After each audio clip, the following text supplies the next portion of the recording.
Segera Apa saja download yang disebut Quran oleh Tadabbur, Al-Quran jika dia meraih tafsir dalam kebaikan. genggaman Dan contoh Anda. bulan Ramadan adalah bulan Al-Quran.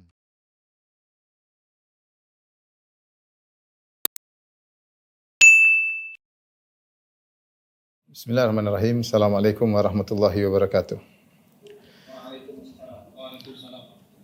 Alhamdulillahi ala ihsani wa syukru lahu ala taufiqihi wa amtinani. Asyhadu an la ilaha illallah wahdahu la syarika lahu ta'ziman li sya'nih.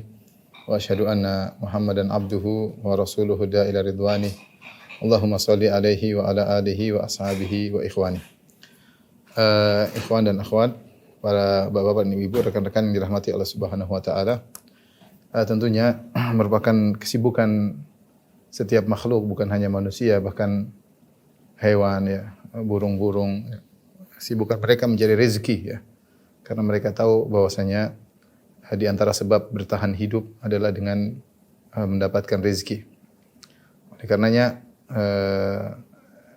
kita harus mengerti ya tentang bagaimana rambu-rambu dalam mencari rezeki, karena sebagian orang ketika orientasi mereka hanyalah rezeki, ya, yang penting bisa mendapat rezeki sebanyak-banyaknya. Terkadang mereka sering lupa dengan aturan-aturan yang harus dijalankan, ya.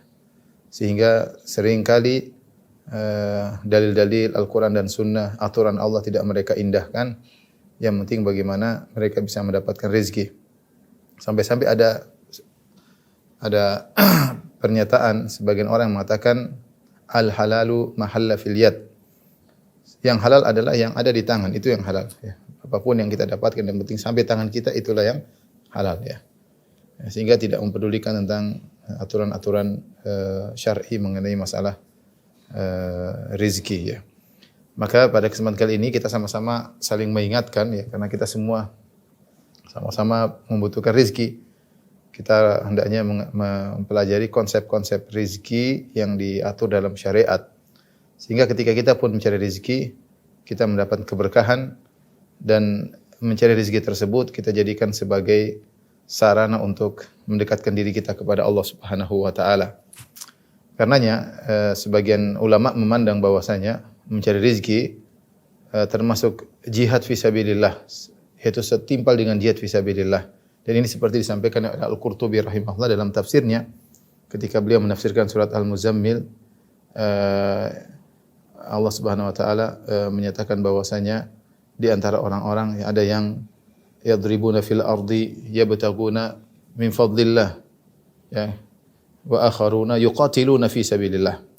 Allah mengatakan di antara hamba-hamba Allah ada yang yadribuna fil ardi yabtaguna min fadlillah, mereka mencari, berjalan di atas muka bumi mencari rezeki. Wa akharuna yuqatiluna fi sabilillah, dan sebagian orang ada yang berjihad di jalan Allah Subhanahu wa taala. Kata Al-Qurtubi rahimahullah bahwasanya Allah menggandengkan antara mencari rezeki dengan berjihad di jalan Allah Subhanahu wa taala, menunjukkan bahwasanya seorang mencari rezeki sepadan dengan berjihad ya. Dan ini pernyataan saya rasa tidak berlebihan, terutama ketika kita berbicara tentang mencari rezeki yang halal ya. Karena godaan untuk mencari rezeki yang haram banyak, tapi kita mencari rezeki yang halal. Kemudian juga di balik mencari rezeki tersebut kita ingin menafkahi anak istri, terkadang menafkahi orang tua, kita ingin berinfak di jalan Allah Subhanahu wa taala, kita ingin berhaji, ingin umrah. Sehingga wajar jika kemudian Al-Imam Al-Qurtubi rahimahullah dalam tafsirnya menyandingkan antara mencari rezeki dengan berjihad di jalan Allah Subhanahu wa taala. Ini sebagai mukadimah pada kita semua agar kita serius ketika mencari rezeki, kita berusaha mencari rezeki sesuai dengan keridhaan Allah Subhanahu wa taala. Tapi beberapa konsep yang mungkin jadi pertimbangan kita dalam mencari rezeki ya, konsep-konsep terkait rezeki. Yang pertama, bahwasanya rezeki itu sudah tercatat. Rezeki sudah tercatat. Rezeki sudah tercatat. Artinya apa? Rezeki sudah tercatat. Ya, sudah ditakdirkan, tidak akan berubah. Tidak akan berubah. Hanya saja tidak ada yang tahu berapa rezekinya. Hanya saja tidak ada yang tahu. Ada yang tahu berapa rezekinya? Berapa rezekinya? Baik, ini yang pertama. Tujuan kita memahamkan hal ini. Yang kedua, lanjutkan bahwasanya seorang tidak akan meninggal, akan wafat hingga rezekinya lengkap. Rezeki atau jatah rezekinya semua sudah dia dapatkan, hingga seluruh jatah rezekinya sudah ia peroleh.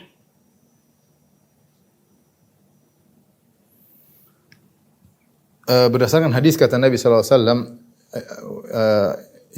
Nabi sallallahu alaihi wasallam mengatakan inna Jibril nafatha fi rawi. Sungguhnya Jibril memberi wahyu kepadaku anna nafsan lan tamuta hatta tastakmila rizqahu.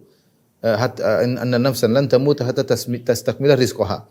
Bahwasanya satu jiwa tidak akan meninggal sampai dia menyempurnakan seluruh rezekinya, sampai dia menyempurnakan seluruh rezekinya, ya.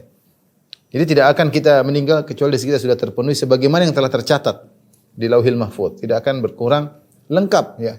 Sampai disebutkan ada sebuah kisah saya pernah dengar dari seorang syekh, ada seorang jatuh di semacam sumur, terjatuh, kemudian ada yang tolong dia. Ada yang tolong dia, kemudian ketika dia tolong, kemudian dikasih susu, kemudian dia minum. Kemudian orang bertanya, "Kenapa kok bisa jatuh?" Dia bilang, "Tadi saya di sini terus saya taruh kaki sini." Dia jatuh kembali. Dia ingin praktekkan bagaimana dia ingin bercerita bagaimana terjatuh, ternyata dia jatuh kembali. Akhirnya dia meninggal dunia. Artinya apa? Dia belum waktunya meninggal karena masih ada rezeki yang tersisa buat dia, itu satu secangkir susu belum dia minum. Setelah dia minum baru kemudian waktunya dia meninggal dunia. Ini sebagai gambaran bahwasanya rezeki itu tidak akan lepas. Kalau itu jatah kita pasti akan kita dapatkan. Pasti akan kita dapatkan. Hanya saja ketika kita mengetahui hal ini, apa tujuannya sih? Hanya saja kan tidak ada yang tahu. Tidak ada yang tahu berapa rezekinya, ya. Dan ini tidak akan berubah. Ini tidak akan berubah. Tidak akan berubah.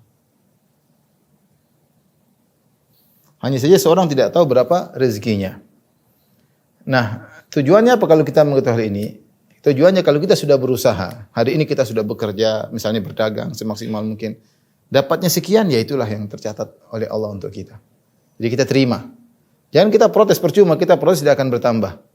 Ya, kalau kita sudah berusaha, dapatnya segitu, ya sudahlah. Ini berarti inilah jatah yang tercatat dari Allah untukku pada hari ini, ya segini, ya. Ini untuk menenangkan jiwa kita, ya. Kalau kita dapat banyak, kita bilang alhamdulillah jatah Allah kasih rezeki pada hari ini segini, kita tidak ujub. Jadi ini fungsi kita beriman dengan takdir. Kata Allah Subhanahu wa taala, "Likai la ta'sau 'ala ma fatakum wa la tafrahu bima atakum." Agar kalian tidak putus asa dari apa yang luput darimu dan kalian tidak sombong dengan apa yang kalian dapatkan, ya. Jadi dia tahu semua rezeki sudah tercatat. Baik. Ini yang pertama. Yang kedua,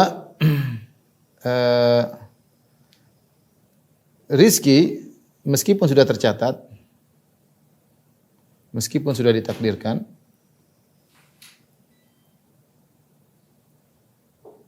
akan tetapi proses memperolehnya pun dengan sebab dan akibat. Memperolehnya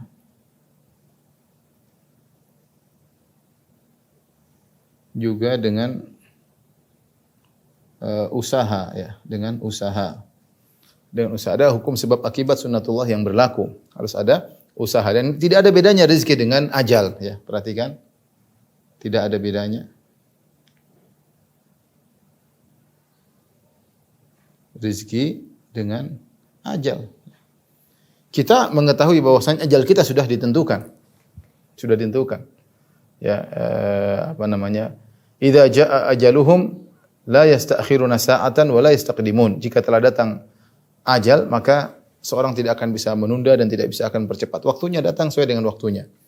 Tapi bukankah kita meskipun tahu ajal kita sudah ditentukan, kita enggak tahu ajal kita kapan. Ya. Allah Subhanahu wa taala mengatakan, "Wa ma tadri nafsun ya madza taksibu ghada." Tidak satu jiwa pun yang tahu apa yang dikerjakan besok. Wa ma tadri nafsun bi ayyi ardin tamut, dan tidak satu jiwa pun tahu di mana dia akan meninggal dunia. Dia tidak bisa memastikan, dia enggak tahu dia meninggal di mana. Dia meninggal di kota mana, di tempat mana, di dalam kendaraan atau di rumah sakit mana, dia enggak tahu. Wa ma tadri nafsun bi ayyi ardin tamut. Tidak satu jiwa pun tahu di mana dia akan meninggal. Tetapi kita meskipun yakin ajal kita sudah ditentukan, tetapi kita berusaha menjaga kesehatan, tidak makan yang berbahaya, kita berusaha olahraga, kita berusaha menjaga kesehatan, kalau sakit kita berobat, meskipun kita tahu ajal kita sudah ditentukan. Nah, kalau sebagaimana kita bisa berfikir jernih tentang masalah ajal kita sudah ditentukan. Tapi tetap aja kita berusaha. Tapi kalau sudah Allah tentukan, mau berusaha apapun pasti meninggal. Ya. Pasti meninggal. Ya. Mau sesehat apapun kalau ditentukan takdirnya meninggal, ya meninggal. Tetapi kita tidak tahu kapan kita meninggal. Makanya kita berusaha untuk mempertahankan hidup kita dengan berobat, dengan olahraga dan macam-macamnya. Dah, ini mirip dengan rezeki, sama dengan rezeki. Rezeki kita nggak tahu berapa jatah akan Allah berikan kepada kita. Tapi kita berusaha.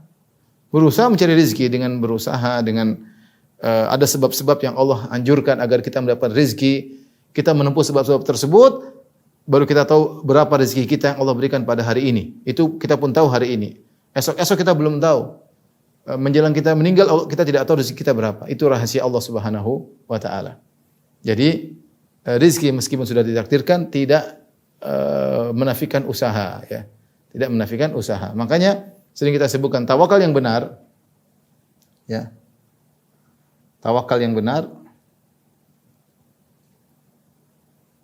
adalah yang menggabungkan dua perkara.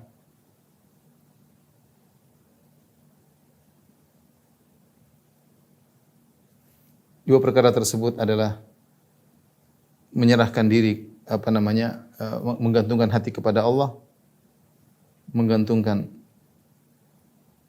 hati kepada Maha Pemberi Rizki, itu kepada Allah Ar-Razzaq. Maha Pemberi Rizki, kemudian usaha. Ya, usaha, ikhtiar kalau bahasa kita. Itulah yang disebut dengan tawakal yang benar. Makanya dalam hadis kata Rasulullah SAW, ihris ala ma yanfa'uk wasta'in billah. Semangatlah meraih apa yang bermanfaat bagimu. Kata para ulama dalam urusan dunia maupun dalam urusan akhirat kita berusaha. Wasta'in billah, minta tolong kepada Allah Subhanahu wa taala. Ya, minta tolong kepada Allah Subhanahu wa taala. Itu yang disebut dengan tawakal yang benar. Nabi SAW berkata, "Lau annakum tatawakkaluna 'ala Allahi haqqa tawakkuli la razaqakum kama yarzuqut thair." Kalau kalian bertawakal kepada Allah dengan tawakal yang benar, Allah akan berikan rezeki kepada kalian sebagaimana Allah berikan rezeki kepada burung. Burung aja, kata Allah, kata Nabi SAW, "Taqdu khimasan wa taruhu bitana." Burung pergi di pagi hari dengan perut kosong dan balik dalam kondisi perut sudah kenyang. Burung saja yang kita bilang tidak punya akal, tapi dia punya naluri untuk bekerja. Dia pagi hari dia terbang mencari nafkah, tapi dia bertawakal kepada Allah Subhanahu wa taala. Dia menjalankan sebab urusan rezeki yang ditentukan oleh Allah Subhanahu wa taala. Jadi ini kaidah yang kedua. Maksudnya meskipun rezeki sudah ditentukan dan tidak berubah, tapi dia terkait dengan hukum sebab dan akibat dan harus disertai dengan usaha, ya.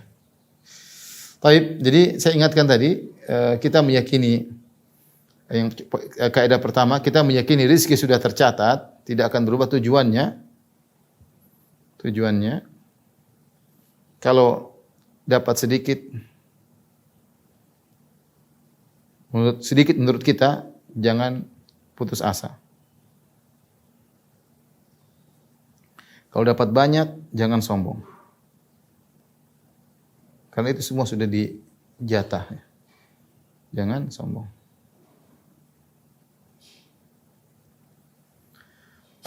Dari sini kita tahu konsep rezeki mirip dengan konsep ajal. Maka kita tahu bahwasanya terkadang usaha tidak sebanding dengan rezeki. Sering ya. Saya ulangi, rezeki harus dicari dengan usaha. Tapi sering kali usaha tidak sesuai dengan hasil, sering. Ya, jadi usaha tidak mesti sesuai dengan hasil.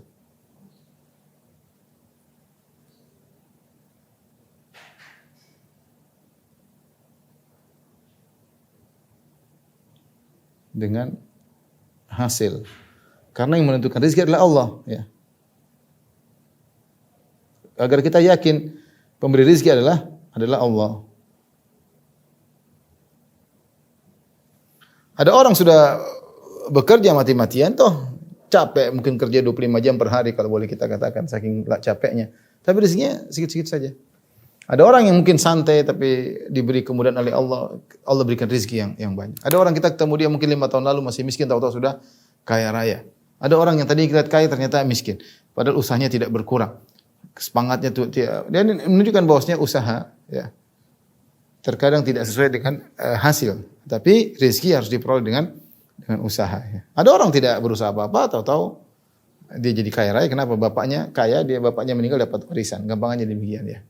Ya, ini semua agar kita tahu bahwasanya pemberi rezeki adalah Allah Subhanahu wa taala, agar kita tidak ujub, tidak sombong, tidak ujub, ya. Usaha harus ada tapi jangan ujub dengan usaha kita. Karena sebagian orang ketika dia berhasil dia mengatakan karena kecerdasanku, karena pengalamanku. Kita bilang bahwasanya kecerdasan tidak berbanding lurus dengan kekayaan, tidak berbanding lurus. Banyaknya pengalaman tidak berbanding lurus dengan banyaknya harta. Betapa banyak orang cerdas, lebih cerdas daripada kita, tidak kaya-kaya. Betapa banyak orang pengalamannya lebih banyak dari pengalaman kita, ternyata tidak kaya. Rezeki rahasia Allah Subhanahu wa taala. Tapi Allah menyuruh kita untuk berusaha. Dalam banyak ayat kata Allah, "Famshu fi manakibiha wa kulu mir rizqih." Berjalanlah kalian di penjuru bumi, carilah rezeki Allah Subhanahu wa taala. Allah mengatakan, "Fa idza qudiyatis salatu fantashiru fil ardi wabtagu min fadlillah." Jika selesai salat Jumat, bertebaranlah di atas muka bumi dan carilah rezeki Allah Subhanahu wa taala. Baik. Berikutnya yang ketiga, rezeki tidak terbatas pada harta. Banyak rezeki-rezeki yang tidak kita sadari ya. Saya ingin teman-teman sekalian, kawan-kawan buka surat Al-Baqarah ayat 212 ya. Lihat. 2 ayat 212. Saya bacakan ayatnya yang menunjukkan bahwasanya rezeki itu bukan pada harta saja yang kita makan, rezeki itu banyak sebenarnya. Allah berfirman, "Zuyyina lil ladzina kafarul hayatud dunya." Kata Allah Subhanahu wa taala, kehidupan dunia dijadikan indah dalam pandangan orang-orang kafir. Zuyyina lil ladzina kafarul hayatud dunya wa yaskharuna minal ladzina amanu. Dan orang kafir mereka menghina, memandang rendah orang-orang beriman. Orang beriman mungkin terkadang rezeki secara materi sedikit sehingga dihina oleh orang kafir. Walladzina taqaw fawqahum yaumal qiyamah. Dan padahal orang-orang yang bertakwa itu lebih mulia daripada mereka pada hari kiamat kelak. Wallahu yarzuqu may yasha'u bighairi hisab, dan Allah memberi rezeki kepada orang-orang yang dikehendakinya tanpa batas. Saya ulangi ayatnya, Allah berfirman orang kafir diberi keindahan dunia, kemudian mereka mengajak orang beriman, maka Allah jelaskan bahwasanya rezeki bukan cuma itu saja. Walladzina taqaw fawqahum yaumal qiyamah. Padahal orang beriman itu lebih tinggi daripada mereka pada hari kiamat kelak. Wallahu yarzuqu may yasha'u bighairi hisab, dan Allah memberi rezeki kepada siapa yang Allah kehendaki tanpa hisab. Kata Syekh Sa'di rahimahullahu taala mengomentari firman Allah, "Wallahu yarzuqu may yasha'u bighairi hisab." Allah memberi rezeki tanpa hisab. Farizqu ad-dunyawi yahsulu lil mu'min wal kafir. Adapun rezeki duniawi itu didapatkan oleh beriman orang kafir. Wa amma rizqul qulub minal ilm wal iman. Adapun rezeki yang berkaitan dengan akhirat, kebahagiaan hati, ilmu, iman, mahabbatullah, cinta kepada Allah, wa khasyatuhu, takut kepada raja'uhu, dan berharap kepada Allah, wa nahu dzalik, dan yang semisalnya, fala yu'tiha illa man yuhib, maka Allah tidak berikan kecuali kepada orang yang Allah cintai. Jadi rezeki sebenarnya tidak terbatas pada harta saja. Jadi ada rezeki duniawi, ada rezeki ukhrawi. Rezeki dunia pun tidak terbatas pada harta doang ya. Rezeki itu banyak.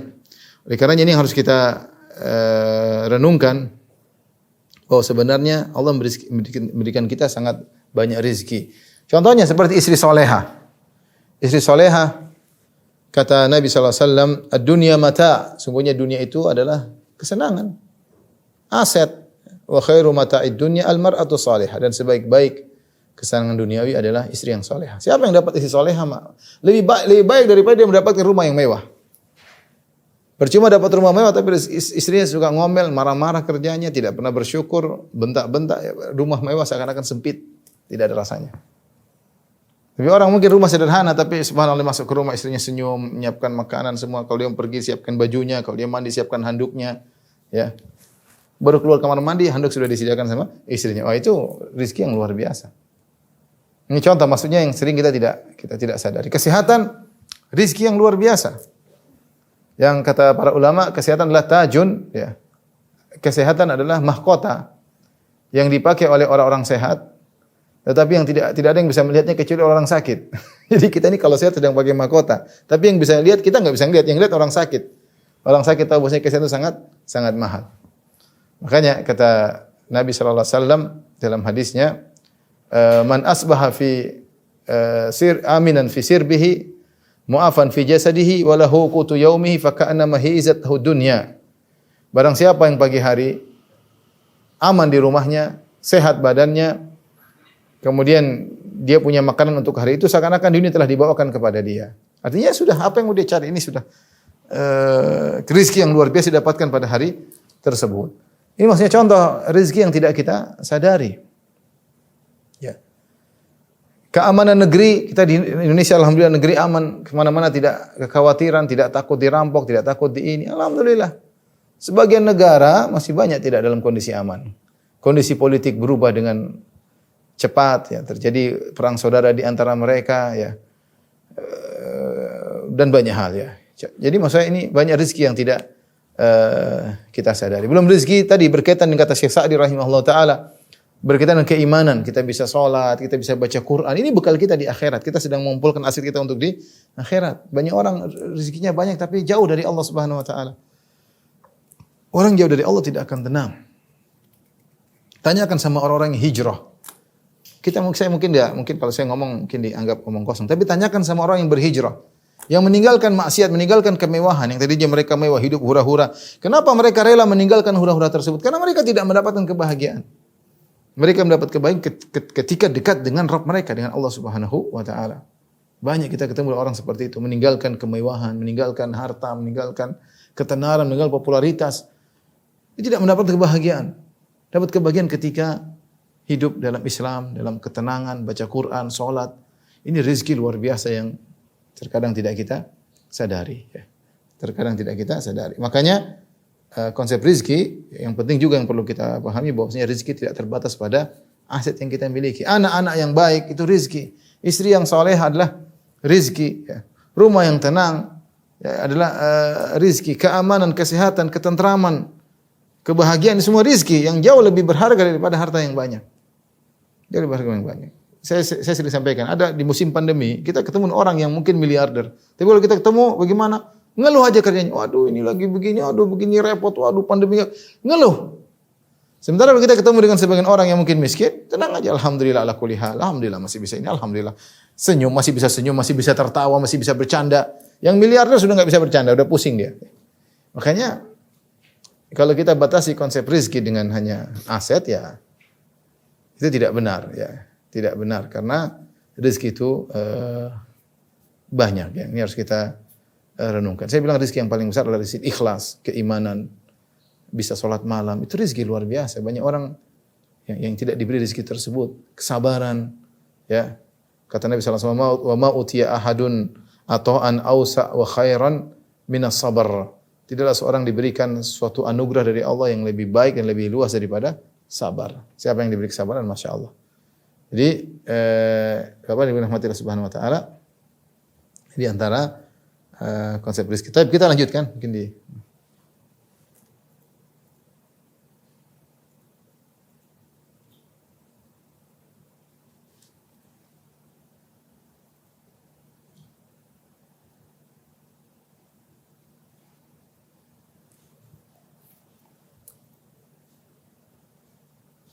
konsep-konsep rezeki. Masih lanjutannya. Yang berikutnya, bahwasanya rezeki tidak berubah jatahnya. Apakah diperoleh dengan cara yang halal?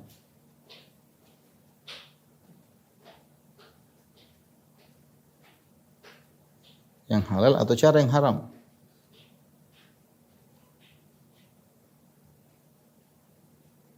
Tidak berubah, ya.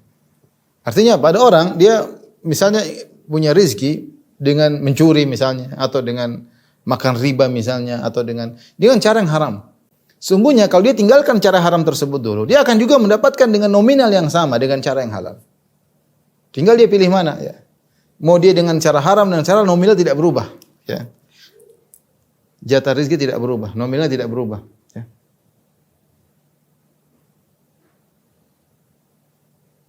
Makanya percuma kalau cuma bedanya kalau dia dengan cara yang halal dapat pahala, kalau cara yang haram dapat dosa. Cuma nominal tidak berubah, rezeki tidak berubah.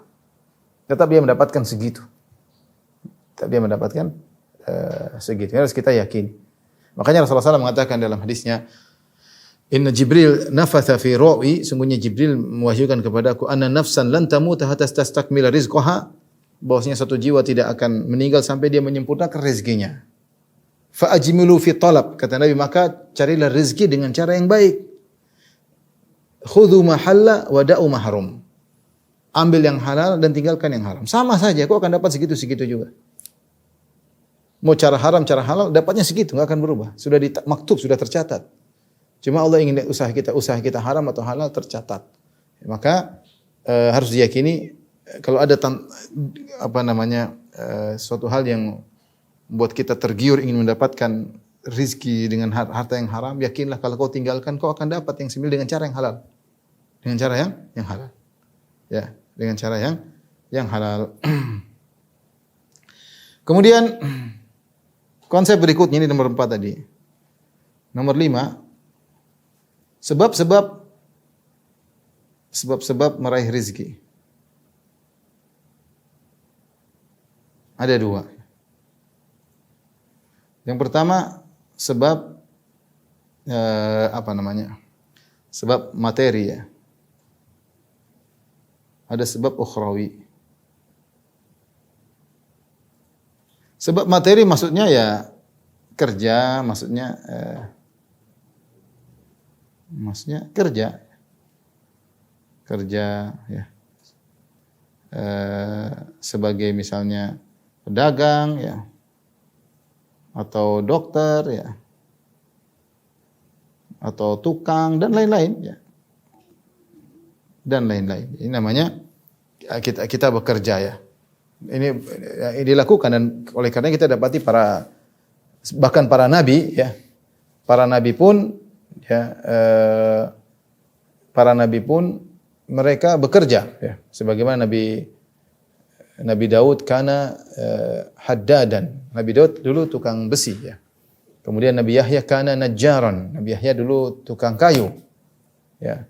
Nabi Daud dulu bikin baju besi dia jual. Ya. Sebagian nabi adalah tukang kayu dan sebagian, intinya sampai para nabi pun bekerja. Demikian juga para sahabat mereka juga bekerja. Adapun sebab ukhrawi, ini yang terkadang dilalaikan. Perhatikan. Sering dilalaikan. Sebab ukhrawi ini sering dilalaikan. Sering tidak dianggap. Padahal efeknya bisa jadi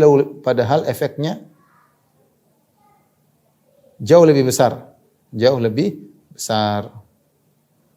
Lebih besar daripada sebab materi. Dianggap enteng, padahal ini efeknya jauh lebih besar daripada sebab materi. Apa saja sebab-sebab ukhrawi yang bisa menjadikan kita memperoleh rezeki ya. Terutama sebab duniawi kita kerjakan, sebab materi kita kerjakan.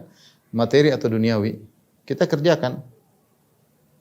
Kerja kayak kesana kemari kayak pagi-pagi nawarin barang kayak pokoknya kerjakan. Tapi ada sebab ukhrawi yang mengiringi sebab duniawi yang itu efeknya lebih besar. Ini orang tidak sadar. Orang tidak sadar. Di antaranya ya banyak ya, misalnya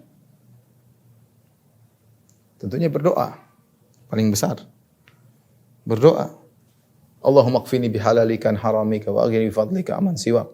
Ya Allah, Allahumma qfini bihalalika, cukupkanlah aku dengan perkara yang halal darimu ya Allah. Min haramik, agar aku tidak ambil dari perkara yang haram.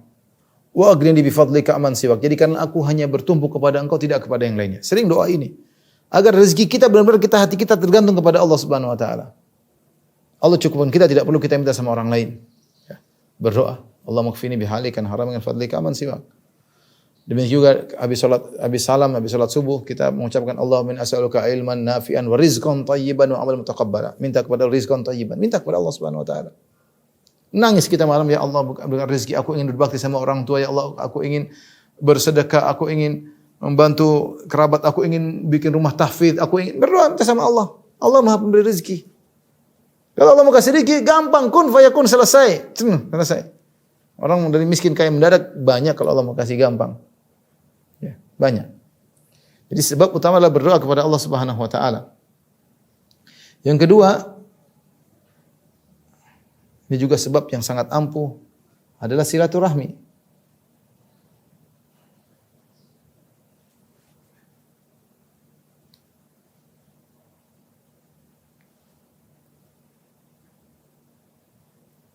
Berdoa. Yang kedua, silaturahmi. Terlebih lagi kepada orang tua, terutama berbakti kepada orang tua.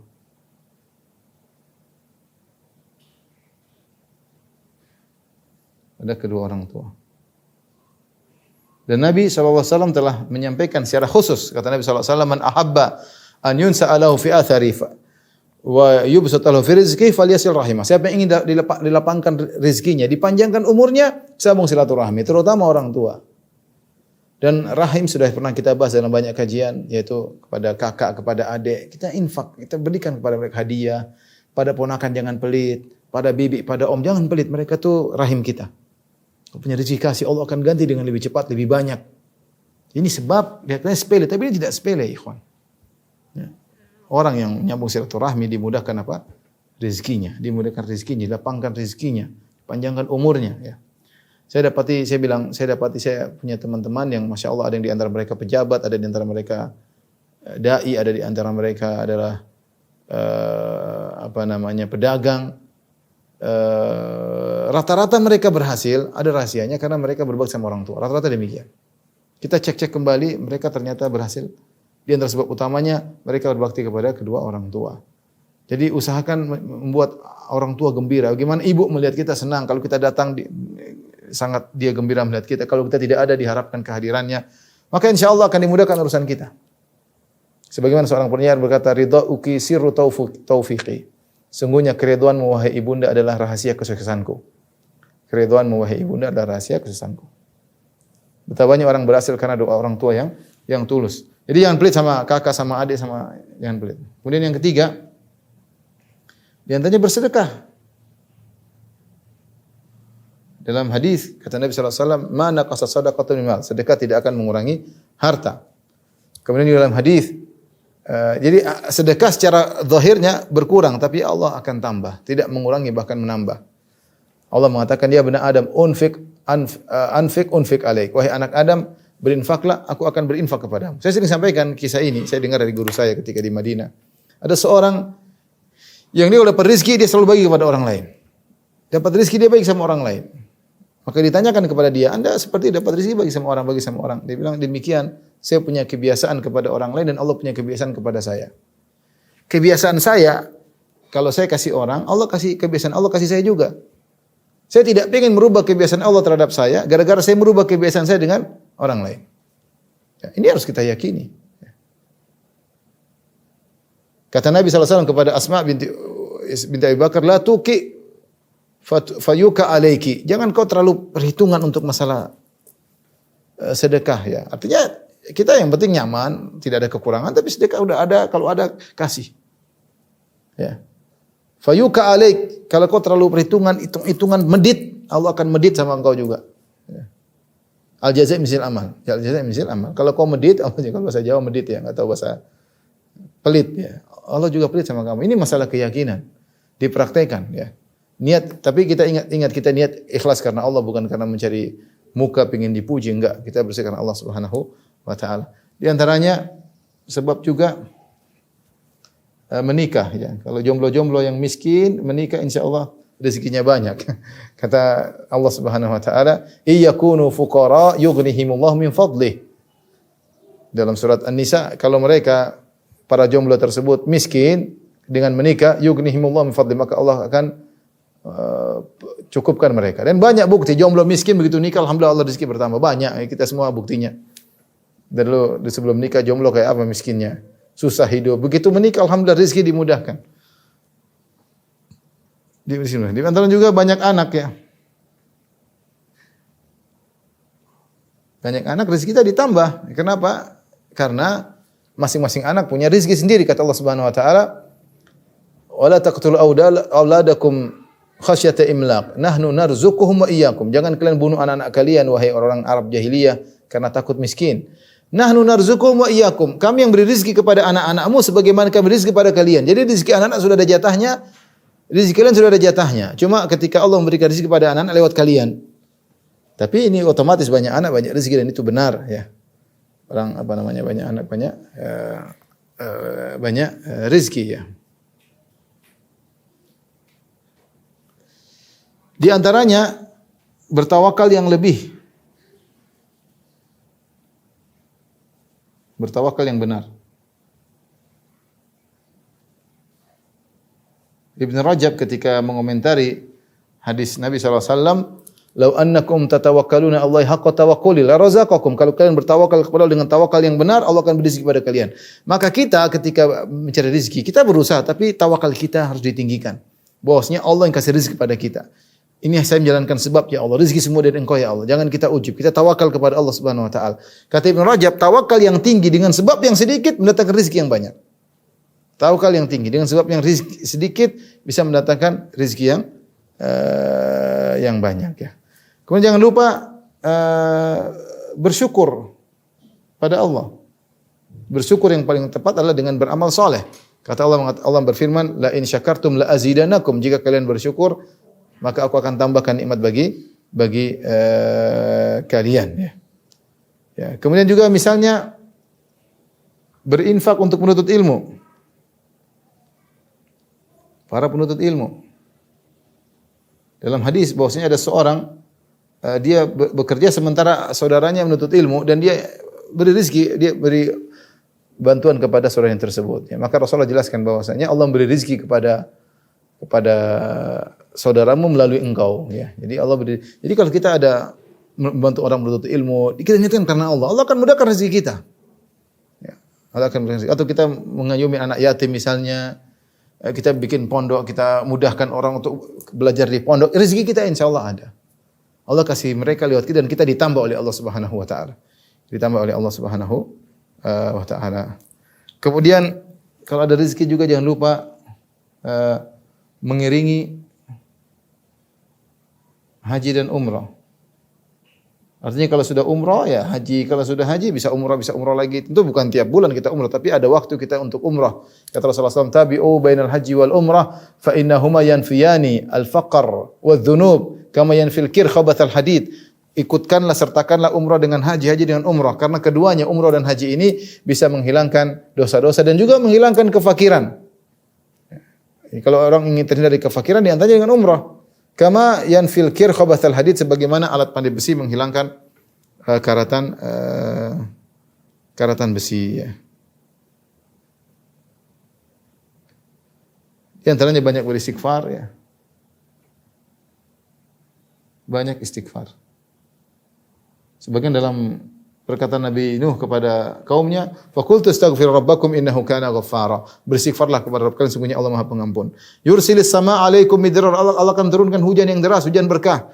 Wa yumdidukum bi amwalin wal banin. Allah perbanyakkan harta bagi kalian, Allah perbanyak anak bagi kalian. Wa yaj'alakum jannatin wa yaj'alakum anhar. Allah akan bukakan bagi kalian kebun-kebun, taman-taman, dan Allah akan alirkan bagi kalian sungai-sungai.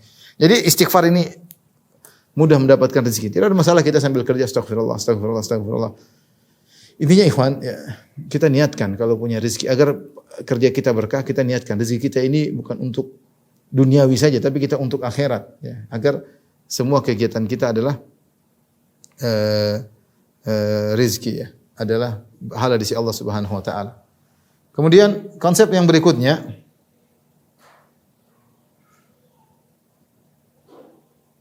rezeki yang dituntut adalah yang thayyib. Thayyib itu yang baik. Baik yaitu berkah. Berkah tidak harus banyak. Berkah ini tidak harus banyak, ya. Kita ingin rezeki kita berkah. Kalau rezeki kita berkah apa? Kita benar-benar manfaat rezeki tersebut. Kita gunakan bisa untuk ibadah, rezeki tersebut bisa kita gunakan untuk bersama orang tua, untuk makan anak-anak dan istri. alhamdulillah rezeki berkah.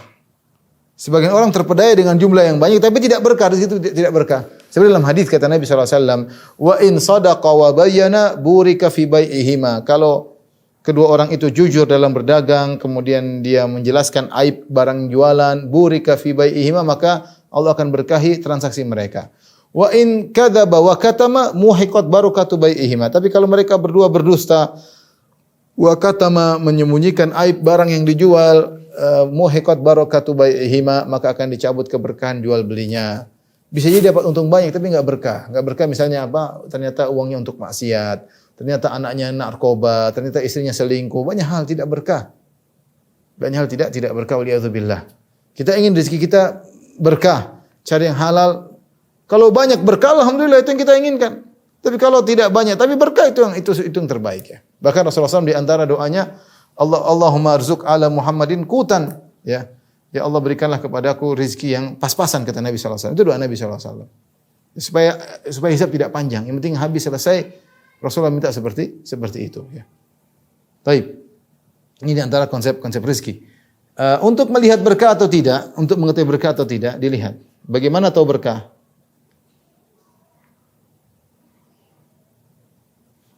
Gampangannya mudah. Jika harta membuat kita dekat kepada Allah, maka berkah.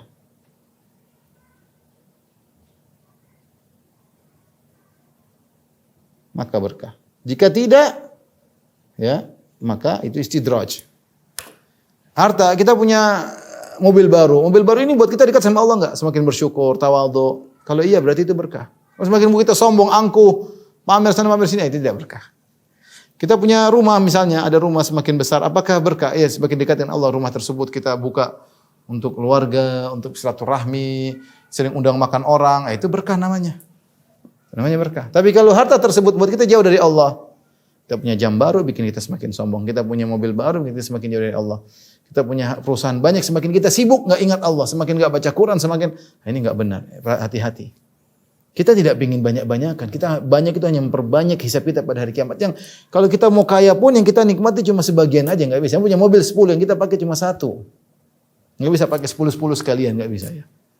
Kita punya makanan sebanyak-banyaknya, paling makan cuma 1 piring, apalagi kalau sudah kena gula makannya dikit-dikit. Mau kaya kayak apa juga enggak bisa, macam-macam. Mau rumah banyak ya tempat tidur cuma 1 di dalam 1 kamar selesai. Maka kita ingin harta kita itu berkah. Berkah itu ciri-cirinya apa? Membuat kita dekat dengan Allah. Itu namanya berkah. Kalau kita jauh dari Allah berarti harta kita tidak berkah. Harta kita tidak berkah. Maka terakhir ini supaya apa namanya hati-hati ya. Ya. Jangan jadi budak dinar. Kata Nabi SAW, ta'isa abdud dinar, ta'isa abdud dirham. Celaka hamba dinar, celaka hamba dirham. Kenapa disebut dengan hamba, kata para ulama? Karena dinar yang mengatur hidupnya. Dinar yang mengatur. Kalau dinar menyuruh dia tinggalkan salat, tinggalkan salat. Dinar menyuruh dia melakukan yang haram, dia melakukan yang haram. Dinar menyuruh dia minum khamar, dia minum khamar. Demi untuk relasi dengan pembeli, minum khamar, minum khamar. Demi relasi dengan konsumen, nawarin cewek, dia nawarin cewek. Entertain sama maksiat, dia lakukan. Kalau harus berkelahi sama orang tuanya dia lakukan. Jadi dia jadi budak dinar, budak dirham. Bukan dinar jadi budaknya. Oke, jadi kesimpulannya harta adalah titipan Allah Subhanahu wa taala. Maka tidak boleh kita pergunakan kecuali aturan yang menitip. Kita ini inna lillahi wa inna ilaihi raji'un. Kita ini milik Allah dan harta kita milik Allah, kembali kepada Allah. Ingat, setiap harta yang kita miliki ada 2 pertanyaan. Lan tazula qadama 'abdin hatta yas'ala arba'. 2 kaki seorang hamba tidak akan bergeser sampai ditanya 4 perkara. Di antaranya an malihi, ditanya tentang hartanya. Min aina iktasabu fi ma anfaqa. Dari mana didapatkan dan kemana dihabiskan. Kita akan ditanya setiap harta yang dari mana kau dapatkan, cara halal atau haram. Kalau cara halal masih ada pertanyaan berikut, kemana kau habiskan, halal atau haram. Kalau kita selamat insyaallah enggak ada masalah. Wallahu alam bisawab. Ini mungkin sebagian kisi-kisi untuk saya pribadi dan juga kepada ikhwan dan akhwat agar ketika kita mencari harta hendaknya kita jangan meninggalkan koridor-koridor Islami sehingga kita hidup dunia ini dapat pahala, mencari rezeki adalah pahala tadi kita sebutkan. Apalagi kalau kita niatkan dalam jadi zikir tersebut untuk menafkahi anak istri, untuk sedekah, untuk bangun masjid macam-macam, untuk menyenangkan orang tua, insyaallah semua tetes keringat yang keluar dari tubuh kita berpahala di sisi Allah Subhanahu wa taala. Demikian kepada rekan-rekan yang hati Allah Subhanahu wa taala yang saya sampaikan. Kalau misalnya mohon maaf, wabillahi taufiq wal hidayah. Assalamualaikum warahmatullahi wabarakatuh.